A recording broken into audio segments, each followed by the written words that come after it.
A ver, imaginemos por un momento esta situación. Vale. A una persona la encierran hoy en una celda de prisión preventiva. Pasan los días, pasan los meses, y de repente el calendario marca exactamente 2 años, sin que un juez haya dictado una sentencia. Ujú. Pues en ese segundo preciso, sin importar la presión mediática o lo que diga la gente, el texto de la Constitución Política de los Estados Unidos mexicanos obliga a que las puertas de esa celda se abran. Así de tajante, sí. Exacto. Y hoy vamos a diseccionar el código fuente que hace que cosas tan extremas como esta ocurren. Vamos a hacer una inmersión profunda en el artículo 20, metiendo también las ultimísimas reformas de septiembre de 2024. Claro. Todo esto para entender las reglas de juego que deciden, literalmente, sobre la libertad de un ser humano. Porque la justicia no es una idea en el aire, son reglas muy concretas. Y fíjate que hacer este ejercicio de volver al texto puro es, yo diría que más necesario que nunca. Porque vivimos rodeados de tertulias, de juicios paralelos en redes sociales, de opiniones súper viscerales sobre quién debería estar en la cárcel y quién no. Ya, totalmente. Todos somos jueces en Internet. Eso es. Pero la justicia penal no opera basándose en el clamor popular. Opera bajo un sistema hiperestructurado, un reglamento maestro que no da sugerencias, da órdenes categóricas. O sea, no hay margen para la improvisación. Exacto. Y entender cómo se equilibran ahí los poderes del Estado, las defensas del individuo y los derechos de quien sufre el delito, pues es la única manera de saber realmente en qué tipo de sociedad estamos viviendo. Pues vamos a ir al grano. Hay una cosa que me rompe un poco los esquemas cuando empezamos a analizar el apartado A de este artículo. ¿Cuál? A ver, si pensamos en el concepto clásico de la justicia de hace unas décadas, mi imagen mental es, no sé, un pasillo oscuro lleno de funcionarios empujando carritos con montañas de expedientes de papel cosidos a mano. Sí, la típica justicia de despacho cerrado. Eso es, una justicia que ocurría a puerta cerrada. Pero este texto arranca diciendo que el proceso es acusatorio y oral. Es decir, pasamos de un juego por correspondencia a, digamos, un partido en directo. Me gusta la analogía. O sea, un partido en medio de un estadio iluminado, con el árbitro en el centro del campo y el público mirando cada movimiento. Es que el cambio de paradigma es absoluto y está sostenido por 5 principios que el texto constitucional enumera así de carrerilla: publicidad, contradicción, concentración, continuidad e inmediación. Que suenan a palabras súper técnicas de abogado. Sí, suenan a jerga, pero no son palabras vacías, son engranajes mecánicos reales. A ver, la publicidad significa básicamente que las puertas del juzgado están abiertas. Claro. Cualquier intento de hacer justicia en la sombra es directamente inconstitucional. Pero donde la maquinaria se vuelve realmente interesante, bajo mi punto de vista, es en la contradicción y la inmediación. Frena un momento ahí, porque quiero que aterricemos esto bien. Contradicción suena a que las partes simplemente discuten. Ujú. Pero a nivel procesal entiendo que es el derecho a destrozar el argumento del contrario, en tiempo real, ¿no? Exactamente. O sea, si el fiscal trae un testigo sorpresa, la defensa tiene el derecho sagrado de interrogar a ese testigo en ese mismo instante y buscar las grietas en su historia. No vale presentar un papel firmado y que nadie lo cuestione. Claro. Es el derecho a confrontar la prueba. Si no se puede someter a escrutinio directo, esa prueba pierde su peso, pierde su valor. Y eso nos lleva directamente a la inmediación. Vale. ¿Y eso qué implica en la práctica? Pues que toda esta confrontación tiene que ocurrir físicamente frente al juez. El juez no puede delegar la valoración de las pruebas. Ostras. Fíjate, en el sistema antiguo, un secretario podía tomar una declaración en una sala pequeña, redactaba un resumen y se lo pasaba al juez para que lo leyera en su despacho igual semanas después. Menudo peligro, ¿no? Se pierde todo el contexto. Todo. Pues la Constitución ahora prohíbe eso de raíz. El juez tiene que estar ahí, mirando el lenguaje corporal del testigo, escuchando las inflexiones de voz, viviendo el debate procesal. Ya. Si el juez no está en la sala, la audiencia es nula. No existe. Y hay un detalle que me parece brutal de la fracción cuarta. El juez que dicta la sentencia no puede haber conocido del caso previamente. Eso es súper importante. Es que llega con la mente en blanco. O sea, nada de leerse el expediente policial antes de dormir para ir haciéndose una idea. Tiene que sentarse en esa silla y que las partes le convenzan desde cero. Claro, porque el objetivo de todo esto, según la fracción primera, es proteger al inocente y procurar que el culpable no quede impune. Todo esclareciendo los hechos con total objetividad. Vale. Y para que ese juez con la mente en blanco tome una decisión, hay una regla de oro insalvable. La carga de la prueba recae siempre en la parte acusadora. O sea, que quien afirma que alguien cometió un delito tiene la obligación absoluta de demostrarlo. Siempre. El acusado no tiene que demostrar que es inocente. El fiscal tiene que demostrar que es culpable. Y entiendo que no pueden hacerlo a cualquier precio. Me fijé en la fracción novena, que suelta una auténtica bomba. Dice que cualquier prueba obtenida con violación de derechos fundamentales será nula. Así es. Es el famoso fruto del árbol envenenado. O sea que da igual si la policía encuentra el arma del crimen con las huellas del acusado, si entraron a su casa pateando la puerta sin una orden judicial, esa prueba se evapora. ¿Desaparece? Para el sistema, el arma no existe. Es como si el Estado se atara las manos a sí mismo. Es el coste de mantener un sistema íntegro, ¿eh? No se puede combatir la ilegalidad cometiendo ilegalidades desde el propio Estado. Sería una hipocresía. Tiene todo el sentido. Ahora bien, el sistema no es ajeno a la realidad del colapso judicial. Ya, los juzgados saturados. Exacto. Por eso la fracción séptima introduce un mecanismo de pragmatismo puro, que es la terminación anticipada. Vale, ¿cómo funciona eso? Pues si el acusado reconoce voluntariamente ante el juez que cometió el delito, sabe a lo que se enfrenta, y existen medios de convicción que corroboran su confesión, la ley le otorga beneficios.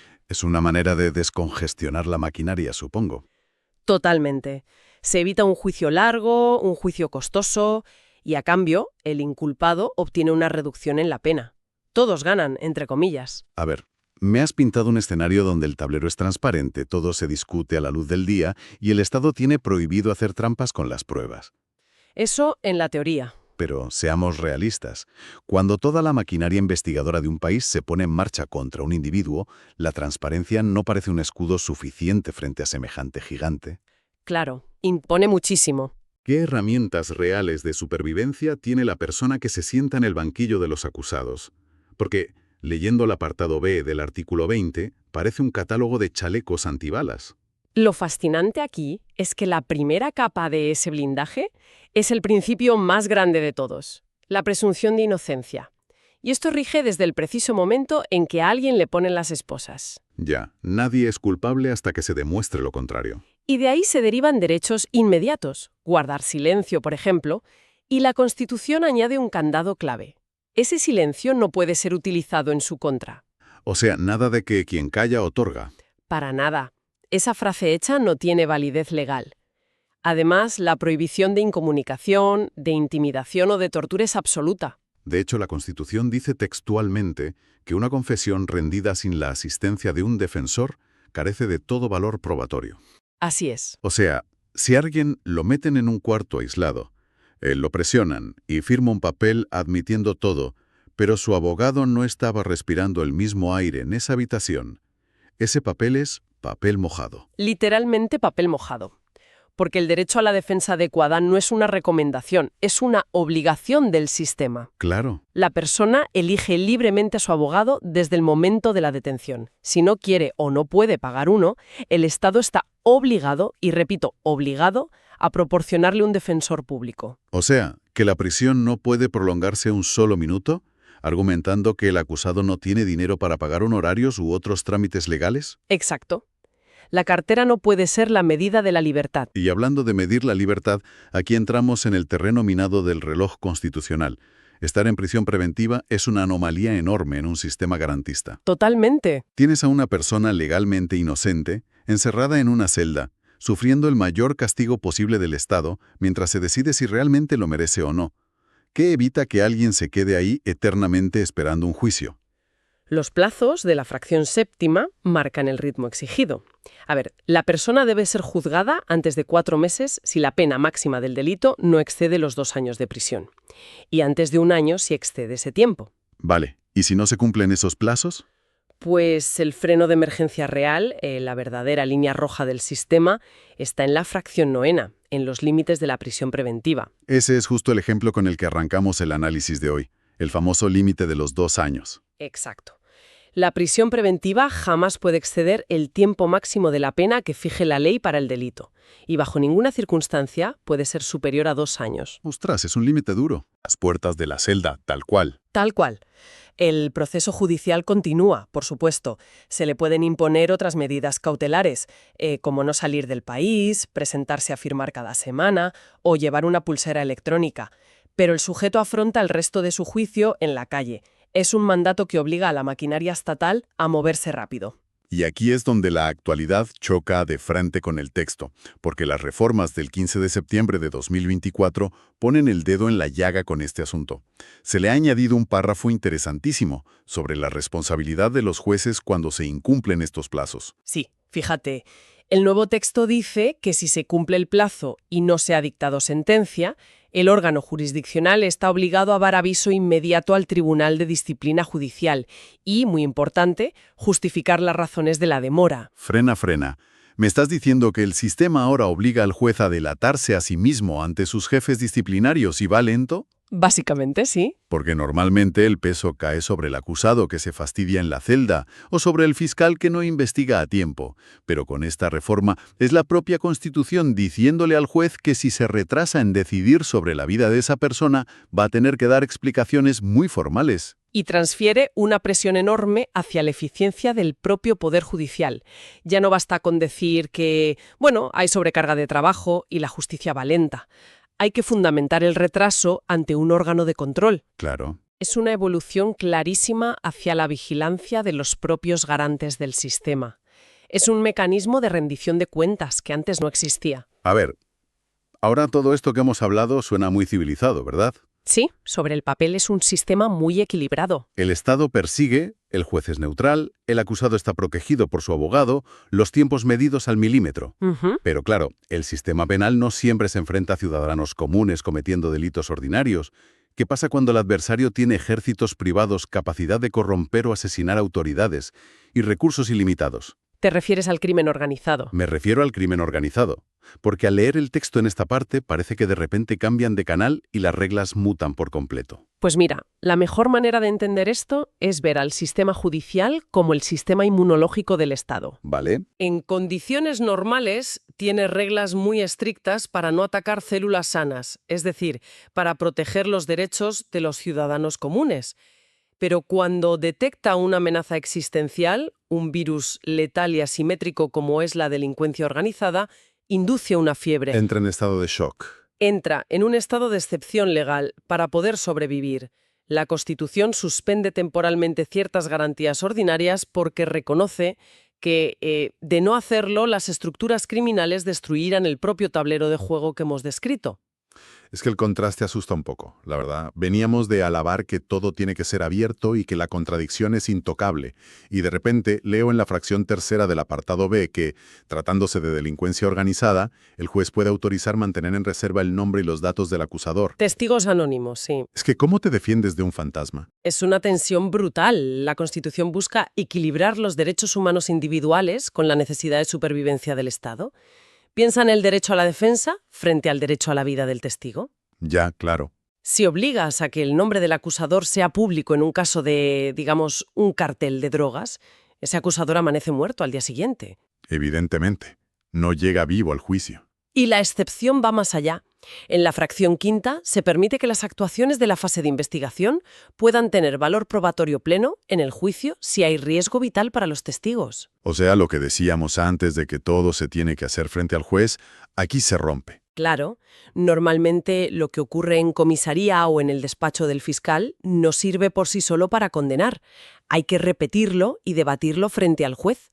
Pero aquí, ante el riesgo vital, o si no se puede reproducir la prueba, lo investigado previamente adquiere un peso extraordinario.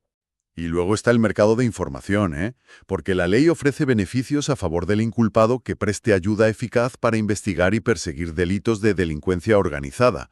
Los famosos informantes o arrepentidos. Exacto. Es el Estado asumiendo que no puede destapar toda la red criminal por sus propios medios y necesita, negociar con un eslabón menor para llegar a la cúpula. Es pragmatismo puro de supervivencia. No es el escenario ideal, pero es el necesario. Y fíjate, esto enlaza de nuevo con las reformas que mencionaste, las del 15 de septiembre de 2024. Sí, Porque se incorporó una fracción décima al apartado A, que yo creo que es el culmen de esta fiebre inmunológica de la que hablábamos. la protección de las identidades de los jueces, eso me dejó de piedra.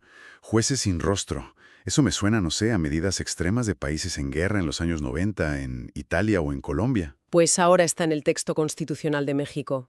La nueva redacción faculta al órgano de administración judicial a disponer las medidas necesarias para preservar la seguridad y resguardar la identidad de las personas juzgadoras en casos de delincuencia organizada. Qué fuerte. La lógica es implacable. Si el juez da la cara, se convierte en un blanco fácil. El legislador ha considerado que para garantizar un mínimo de imparcialidad y que el juez no sea coaccionado bajo amenazas contra su vida o la de su familia, el sistema necesita, literalmente, ocultarlo. Es alucinante. Para garantizar la justicia pública, hay que esconder a quien la imparte. Es una paradoja tremenda, pero imagino que necesaria. Tela marinera. Es la realidad de enfrentarse a un poder paralelo. Bueno, dejemos a un lado las excepciones del crimen organizado y volvamos a bajar a la tierra, al día a día. Hemos hablado del Estado gigante, del juez árbitro y del acusado con su blindaje legal. Sí, los sospechosos habituales en la sala de audiencias. Pero hay alguien que ha estado sentado en el pasillo, fuera de la sala, durante gran parte de la historia del derecho penal. La víctima. La gran olvidada. Alguien que durante décadas fue vista casi como un objeto de prueba, el elemento número 3 en el inventario del fiscal para conseguir una condena. Y eso plantea una pregunta importantísima. ¿Qué pasa con el papel activo de la ciudadanía que sufre un delito? Porque el apartado C del artículo 20 viene a demoler por completo esa visión histórica que comentas. Menos mal. Antes, el conflicto penal se entendía como una ofensa contra el Estado. El Estado era el ofendido. La víctima era simplemente la excusa para que el Estado castigara al infractor. Pero este texto constitucional reconfigura el mapa entero. Y le da la vuelta a la tortilla. Por completo. Convierte a la víctima en un actor protagónico, en una especie de cofiscal, si lo quieres llamar así, con un poder de fuego formidable. No es un mero espectador. Y además sus derechos arrancan antes de pisar un juzgado. Estaba viendo que la fracción tercera ordena recibir atención médica y psicológica de urgencia desde la comisión del delito. Exacto. O sea, no dependen del éxito de la investigación. Pero lo que me vuela la cabeza de verdad es la fracción segunda. El derecho a coadyuvar con el Ministerio Público. Esa es la clave del empoderamiento. Es que significa que la víctima no se sienta en su casa a esperar noticias. Puede aportar pruebas directamente, participar en el juicio y exigir diligencias. Y aquí, a ver, hay un término muy de abogado que quiero que me traduzcas al lenguaje de la calle. Dime. Dice que si el fiscal se niega a hacer lo que pide la víctima, el fiscal tiene que fundar y motivar su negativa. ¿Eso qué significa exactamente para un ciudadano de a pie? Pues significa que el Ministerio Público no puede actuar como un burócrata perezoso que te dice que no y cierra la ventanilla. Vale. Si la víctima pide que se analice, no sé, una grabación de seguridad o que se llame a un testigo específico, el fiscal no puede simplemente decir que no lo considera necesario o dejar el papel en un cajón. ¿Qué tiene que hacer? Tiene que emitir un documento formal y escrito. Tiene que citar los artículos exactos de la ley que respaldan su decisión. Eso es fundar. O sea, dar la base legal. Eso es. Y luego tiene que explicar con lógica y argumentos detallados por qué esa prueba en particular es irrelevante para el caso. Eso es motivar. Si no hace ambas cosas, está violando la Constitución directamente. Y ojo con esto, porque si el fiscal insiste en no hacer su trabajo, la víctima puede pasar a la ofensiva pura y dura. Sí, tiene recursos. Según la fracción séptima, puede impugnar ante el juez las omisiones del Ministerio Público. Y pongo un ejemplo a ver si lo he entendido. Me roban en casa, aporto pruebas, y veo que el fiscal mete el caso en un cajón y lo paraliza por pereza o por lo que sea. Ya no me tengo que limitar a poner una queja en un buzón de sugerencias. No, para nada. Puedo ir físicamente frente a un juez y exigirle que obligue al fiscal a ponerse las pilas y hacer la investigación. Es un contrapeso ciudadano muy directo. El empoderamiento es 100% real. Le da a la ciudadanía una palanca judicial contra la propia inercia del Estado. Y fíjate, todo esto culmina en la fracción cuarta, que es la reparación del daño. Muy importante. La justicia moderna ya no se conforma solo con encerrar al culpable. La ley obliga al Ministerio Público a exigir la reparación. Y el texto es muy tajante al prohibirle al juez absolver al sentenciado de esta reparación si hay una condena. O sea, si eres culpable, pagas. Y no solo con cárcel. Exacto. El Estado tiene que establecer procedimientos ágiles para asegurar que, en la medida de lo materialmente posible, se reponga el patrimonio o se compense el daño moral de quien sufrió el delito. Claro, porque a ver, una justicia que mete a un criminal a la cárcel pero deja a la familia de la víctima en la ruina y desamparada es un fracaso, básicamente. No sirve de mucho. Totalmente. Además, se añade una capa de protección en la fracción quinta sobre el resguardo de identidad para las víctimas más vulnerables. Hablamos de menores de edad o casos de violación, trata de personas, secuestro y también la delincuencia organizada. Por supuesto. El Ministerio Público y el juez tienen la responsabilidad enorme de que sus nombres no se filtren y queden expuestos al público. Es que hay que proteger a las víctimas a toda costa. A ver, si damos un paso atrás después de todo este jaleo legal, lo que vemos en el artículo 20 no es un simple manual de derecho procesal. Yo lo veo como un mapa lleno de tensiones tectónicas. Es una buena forma de verlo. Tienes al Estado queriendo castigar, al acusado teniendo un escudo de titanio con plazos estrictos, a la víctima empoderada exigiendo reparación y luego un botón de pánico escondido para cuando el crimen organizado entra por la puerta. Claro, es un ecosistema completo que intenta sostener el peso de la violencia real de una sociedad mediante contrapesos hiperprecisos. Ya. Y estoy convencida de que la ingeniería de estos contrapesos es tan compleja que a veces las piezas están diseñadas para friccionar entre ellas intencionalmente, para que el sistema no se duerma. Pues mira, justo sobre esa fricción quiero plantear una última idea antes de despedirnos, porque el papel lo aguanta todo, pero la realidad es muy cruda. Hay una paradoja brutal escondida en este texto y en cómo choca consigo mismo. A ver, cuéntame. Por un lado, el apartado A nos dice solemnemente que el objetivo principal de toda esta maquinaria es proteger a la sociedad y procurar que el culpable no quede impune. El mandato general. Pero por otro lado, el apartado B pone ese límite innegociable del que hablamos. Si una persona pasa 2 años en prisión preventiva sin sentencia, hay que liberarla de inmediato. Sí, la línea roja. Pues pensemos en qué ocurre cuando esas dos fuerzas colisionan de frente en la calle. Imaginemos un caso gravísimo, un juicio laberíntico lleno de pruebas complejas, de amparos legales y retrasos. Se da mucho. Se cumplen los 2 años. El juez no ha podido dictar sentencia por el motivo que sea, y el Estado tiene que abrir las puertas de la celda. De repente tenemos en la calle a alguien que quizás sea un peligro inminente para la sociedad, y todo por respetar milimétricamente el plazo legal. Es una situación que genera muchísima alarma social, sin duda. Pues la pregunta ¿es este riesgo de impunidad el alto precio que una democracia madura tiene que estar dispuesta a pagar para garantizar que ningún inocente se pudra en el olvido de una cárcel? Buena pregunta. ¿O es en realidad un ultimátum despiadado de la Constitución hacia el Estado, diciéndole que si no es capaz de hacer una investigación eficiente y rápida, sencillamente no merece tener el poder de privar a nadie de su libertad? Te deja pensando, desde luego. Ahí queda esa tensión entre la perfección de este código fuente y el barro del día a día en los tribunales. Es un dilema fascinante para darle vueltas sobre cómo medimos el valor de la libertad en nuestra sociedad. Sin duda es el gran reto del sistema. Bueno, pues gracias a las mentes curiosas que nos han acompañado hoy en esta inmersión profunda. Ya lo saben, la curiosidad y el análisis crítico son las mejores herramientas para entender el mundo. Nos escuchamos en el próximo análisis a fondo.